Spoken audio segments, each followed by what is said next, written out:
What's going on, guys? So let's talk about this, okay? First and foremost, most of the time, most of my formative years, right, like as I grew up, were in the state where this shooting occurred, okay? I grew up very, very close to that area. There are a lot of friends that I have that were in the same county as where that shooting took place.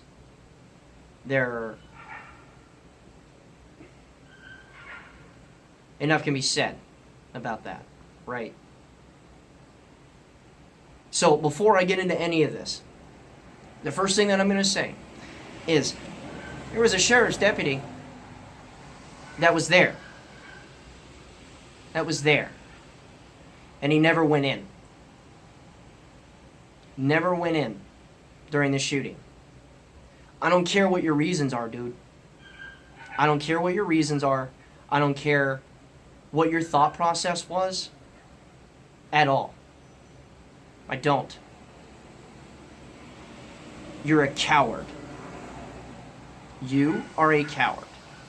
And I hope that this haunts you every single day for the rest of your life. I truly do.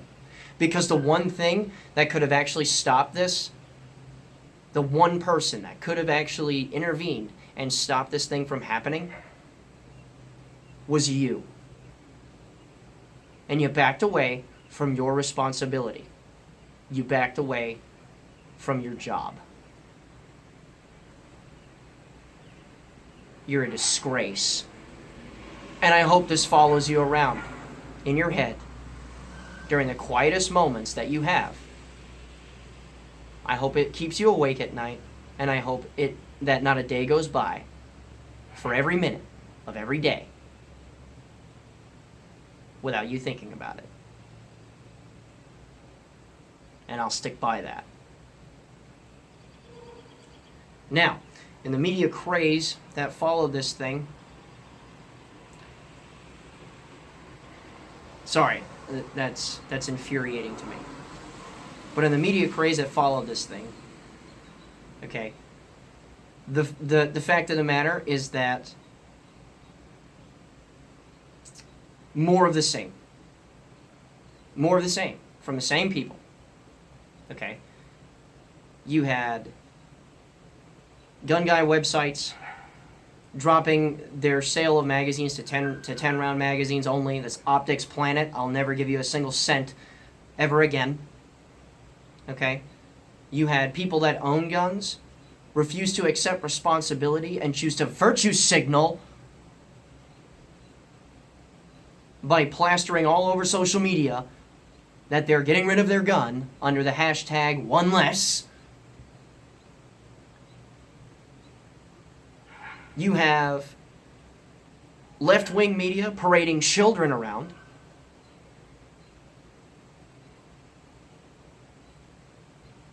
In the wake of a tragedy, proposing something that's not going to help them.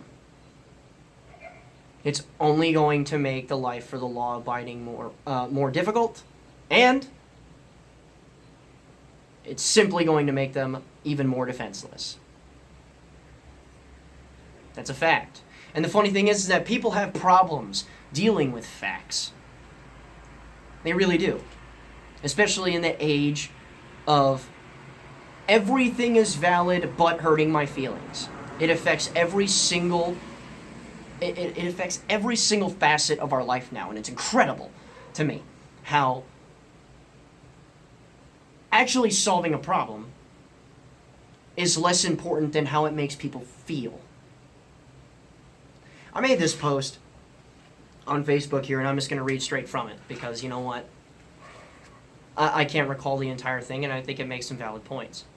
Okay, and it's in regards to other than that sheriff's deputy, the other great coward in this entire thing, and I think it brings up some valid points. It says, "In the age of virtue signaling, its latest form is a new low. There are those who can't bear the thought of personal responsibility so much that they decide to rid themselves of their firearms. Of course, it isn't enough to simply do so. Of course not. Instead, this brand new, attention-seeking idiot makes the decision to publicly protest gun violence by taking to social media with them abandoning their guns at sheriff's offices or taking a saw to a barrel so it can't be used. These people are simply cowardly. And the worst kind, too, because they want themselves to appear as change-leading heroes. Rather than tackle mental illness, combat the media and how they sensationalize murder, which makes psychopaths want to get famous, by the way,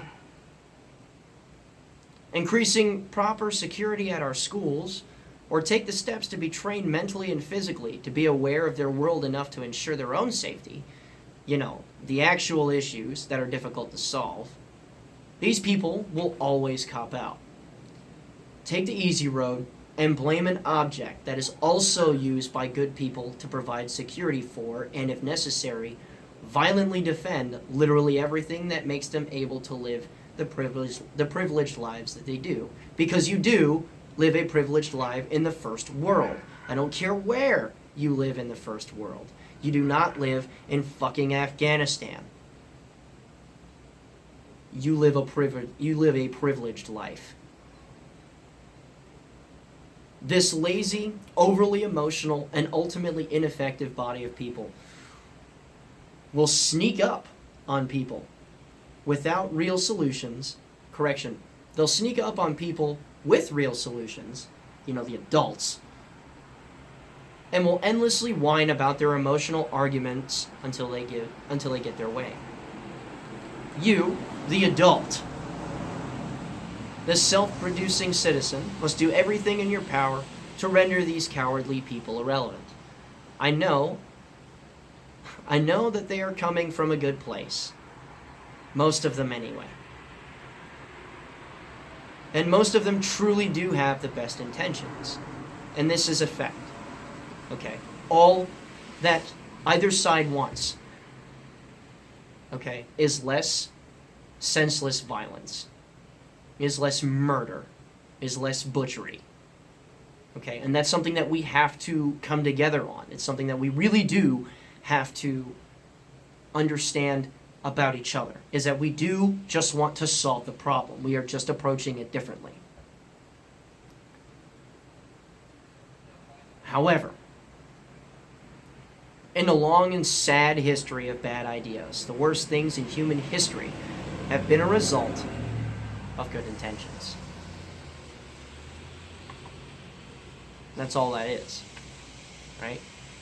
For instance, gun-free zones, which have ended the lives of far more people than they have ever saved. And this isn't just in schools, it's on things like military bases and things like that.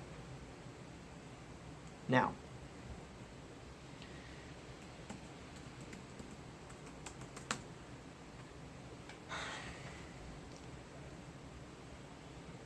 I have a list of things that I know won't all get done, because they're difficult to do.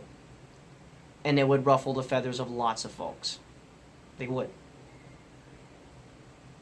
But honestly, this is what I believe needs to happen. Okay? People are entirely too dependent on others to fix their problems, especially the difficult ones. For instance, I don't know if you know this, but depending on where you live in the United States, depending on where you live in the United States, over 40% of your tax dollars go to the welfare system. How does that make sense? Okay. Now, I'll get back to that here in a minute. But how do we immediately do positive things? It's not to go for comprehensive background checks, because you know what? We have a pretty comprehensive set of background checks. What we need first is we need accountability. We need accountability, and we need to not fail to report. For instance, the Air Force dude that was dishonorably discharged and had a very long list of mental health issues was not reported to NICS. Wonderful.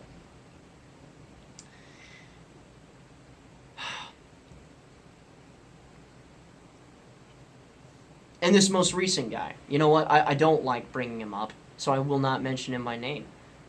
However, there was and this is all from various sources, from various different people. There's a lot of guys that contributed to my thoughts on this particular video here. However, here's a profile on our most recent little shooter here, okay?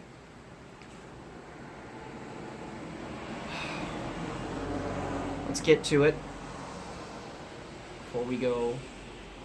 before I come off target, and I don't want to come off target. From 2010 to 2017, police were called to this kid's house 39 times for calls ranging from a mentally ill person to a domestic disturbance to elderly abuse. He was an adult for some of these based on his age. Had he been criminally charged during any of these incidents, he would not have been able to legally purchase that rifle. Okay? But neither his mother nor any of the multiple officers that were dispatched to his residence opted to press charges. Failure to report. During the same time, a mobile crisis unit was called to respond to his home from Henderson Mental Health in Broward County to determine if he should be committed for treatment. They never set a date for the visit, and he was never committed. Again, failure to report, failure to act. Had he had been committed, it would have shown up on a NICS check, and he would have never been able to legally purchase the rifle. He was prescribed psychotropic drugs for ADHD and was also diagnosed with autism. But, was what his adopted mother told the workers from Henderson Mental Health. But a counselor for Henderson deemed him as not a risk for harming himself or others, and was not committed. Again, failure to report, failure to act.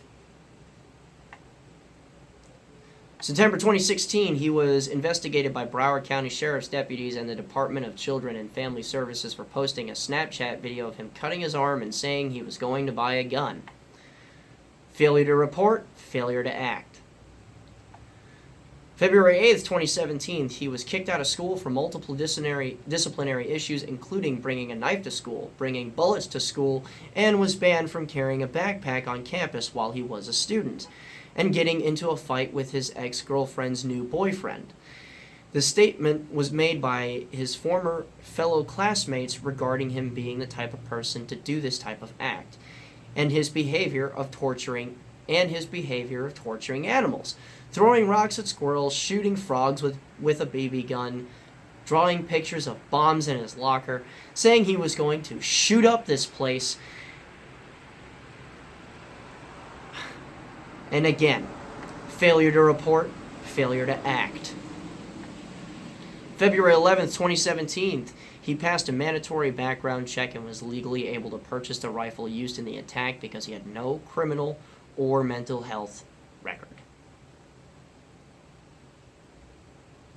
October 2017, a neighbor filmed him acting erratically and shooting a BB gun at targets in his backyard.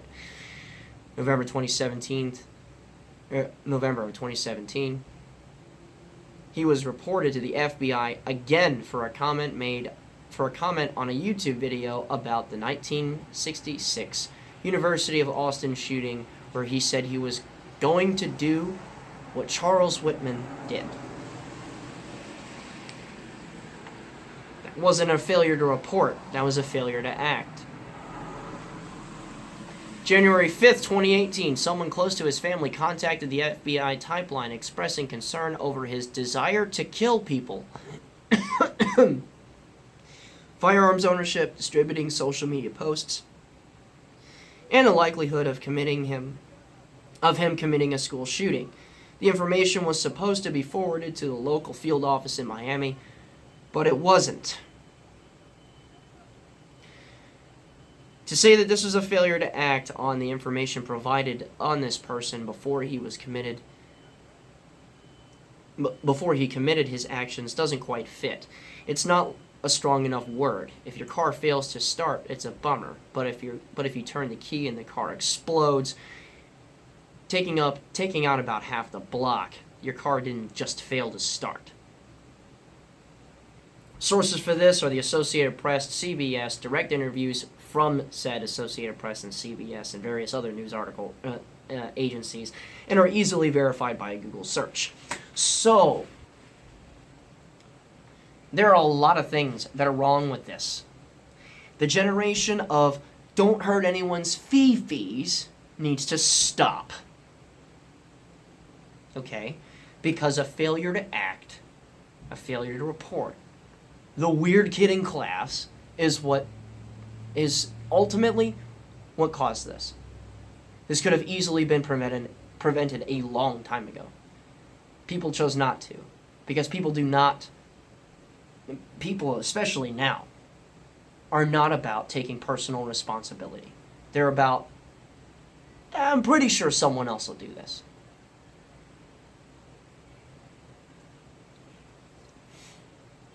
Now, there are a long list of issues with this kid. There really are. But disarming the law-abiding is not the fucking answer. It's not. And I'll tell you what. In addition to not harming the law-abiding, why don't you actively help them in a way that'll actually make sense? For teachers that want to carry guns on school, God damn it, do it. And the best part is that you should push a government grant, I personally believe, that pushes $1,000 at them a year. That is to be specifically spent on firearms training. List a set of schools for civilian self-defense that they're able to go train at, and you know what? It might solve a lot of fucking issues. And it really might prevent cowards from failing to act. I'm sorry. The gun-free zone is not going to work. Pulling firearms from people is not going to work, especially for the law-abiding, because it's been said over and over and over again, and it's been proven over and over and over again, that people who do not give a shit about the law are not going to give a shit about any laws that you post. It really is as simple as that.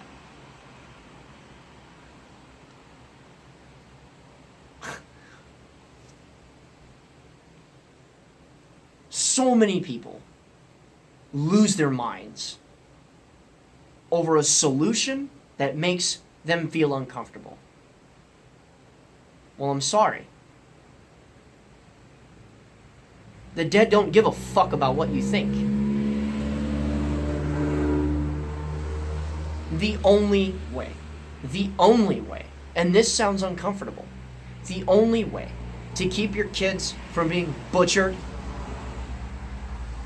is to defend them in the same way that you would literally anything else that's important to you. It's the same way that we keep the Mongoloids in the world from taking over the country via force, and that's by having a lot of dudes with guns that defend it. We guard sporting events, post offices. We guard, in a lot of cases, fucking country clubs. We guard our banks. Various other places with guns. Dudes with guns that are trained to handle shit in the event things go nuts. I want to know why. Taking our children as seriously is something that you won't accept. Because here's the thing. Anytime that somebody with sense starts talking to a gun control advocate, This is pretty much how the conversation goes. Some of you might have actually seen this on the interwebs already. Gun rights advocate, or as I would like to refer to him, an adult. Another school shooting. This is so tragic. It needs to stop. The other person says, absolutely, we must do something about this. This is unacceptable. The adult says, maybe it's time to reconsider the idea of school shootings, so-called gun-free zones. Over 90% of mass shootings happen in gun-free zones because the bad guys tend to go where they won't meet resistance.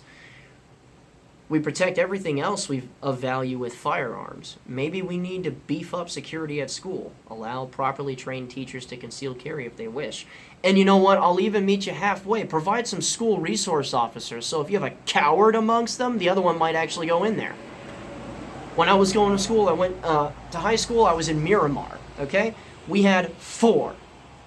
No one ever dreamed of doing some stupid shit like that. Ridiculous. The gun control advocate says, more guns? Hell no, are you crazy? No way, absolutely not. We're not even going to consider that. It's completely off the table. All it's going to do is result in the OK Corral. The gun rights advocate says, maybe it's time for us to take a closer look at our mental health system and figure out why dangerous people are slipping through the cracks. Almost every mass shooter in recent history has turned out to have mental health problems. You can see where this is going. The response is, hell no. How dare you stigmatize people with mental illness? Nope, we're simply not going to have a conversation about mental illness. And someone in the fucking back is going to be all like, that's racist, because that counts nowadays. Jesus.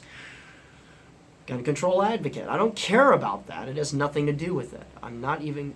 Correction. Maybe it's time to hold the multi-billion-dollar pharmaceutical industry accountable for shoveling psychotropic medications down the throats of our young people. Virtually every mass shooter has been on one of these medications or more. Virtually every one of these medications lists suicidal and homicidal tendencies as one of the possible side effects. The response is, I don't care about that. That has nothing to do with it. I'm not even going to dignify that comment with a response. Gun rights advocate. Maybe this is a social problem. Kids are desensitized to violence at every turn. Young people have a decreasing respect for life, authority, and the rule of law. When I was a kid, if I said, fuck you to my mom, I wouldn't be able to sit down for a week. Now, if a kid does that, the parent either laughs or shrugs their shoulders. And if they discipline that kid, that parent could go to jail. The stupid response to this from a gun control advocate usually is, that's fucking stupid. There's nothing to do with it. It's guns, you idiot. Guns. Guns are the problems. Assault weapons. AR-15s. I know that was just kind of a quip and it's deliberately facetious, but this is pretty much how most of the conversation goes. Gun rights advocate says, you do realize that guns can't kill people on their own, right? You do also realize that there are 15 to 20 million AR-15 rifles in the United States, and that just about all of them have never been used to commit a crime.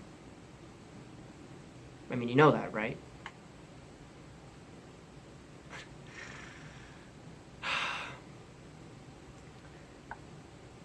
You know, when a bad cop shoots somebody, why do you blame the cop and not the gun? When somebody commits a murder with a gun, you blame the gun. But when somebody commits rape, you blame the rapist. Why? When somebody gets into a car accident and kills somebody that you love, the first thing that you do is you go after the driver, not the car. When somebody abuses alcohol and beats someone to death, they're an alcoholic. You blame the person for their bad decisions. Right before you knock back a bottle of wine with your fucking scarf-wearing hipster friends.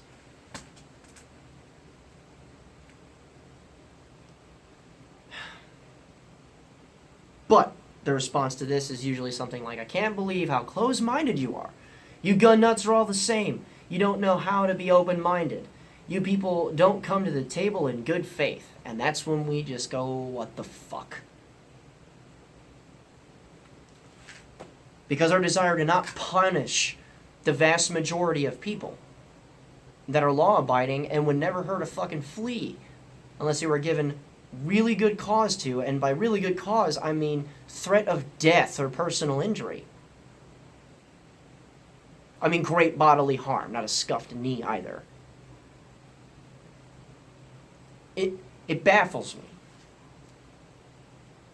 But here's the thing.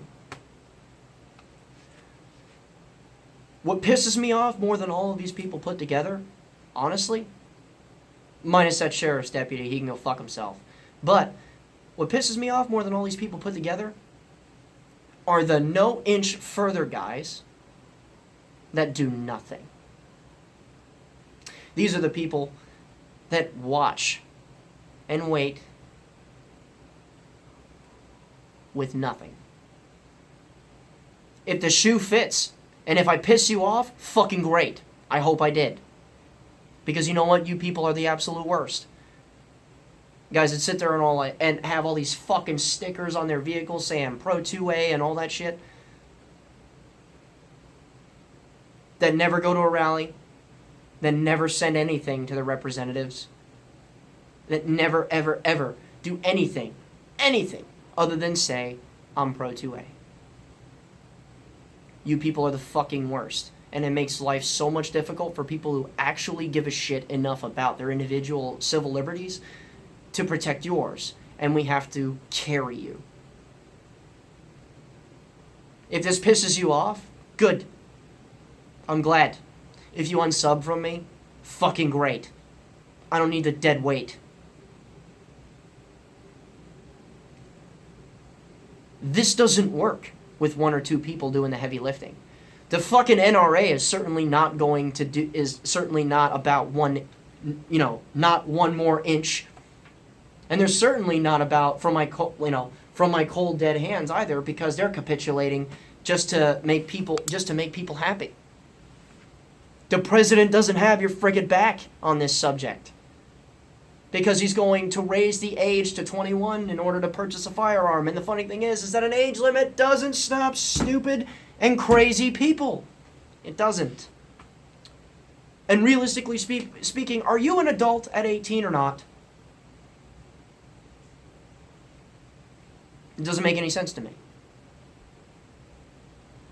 It's on you.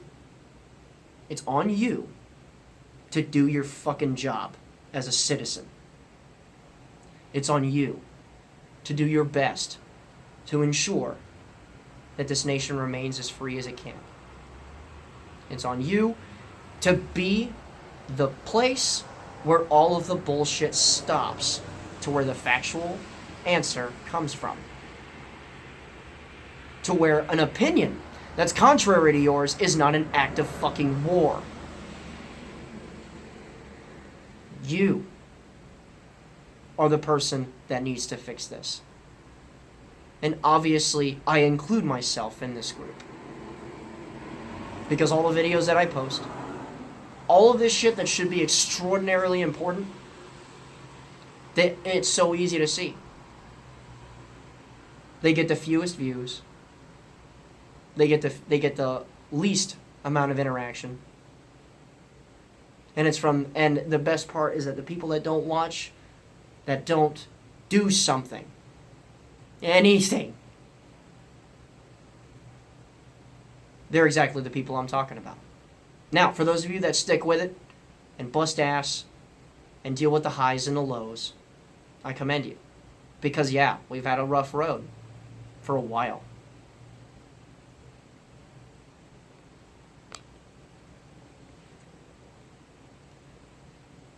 But it's never over.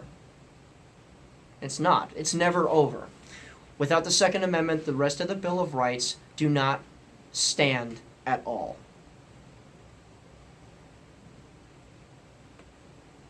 We're the last thing keeping this country from slipping into socialism.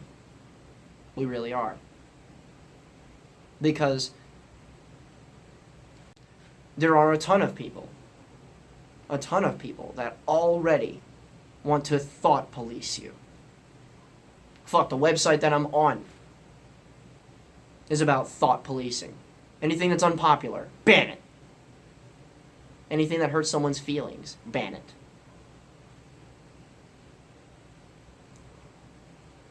We cannot tolerate this anymore. The quiet majority needs to step the fuck up. Because it's not the politicians that protect your rights, it's you. So, if you've been sitting here the entire time nodding your head, okay, I get it. We're on the same page. Even if you left forever ago and left a nasty comment because you don't have the fucking sense in your head to pull your head out of your own ass, I don't care. If I pissed you off with this video, good. Maybe now you'll actually do something. And once again, to the sheriff's deputy that abandoned all of those children, man,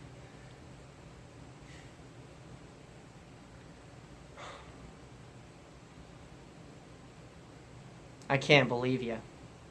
I can't. And I truly hope that you hate yourself for the rest of your life. Have fun. Have fun knowing that you abandoned all those people to slaughter. I'm gonna get off now before I say something stupid.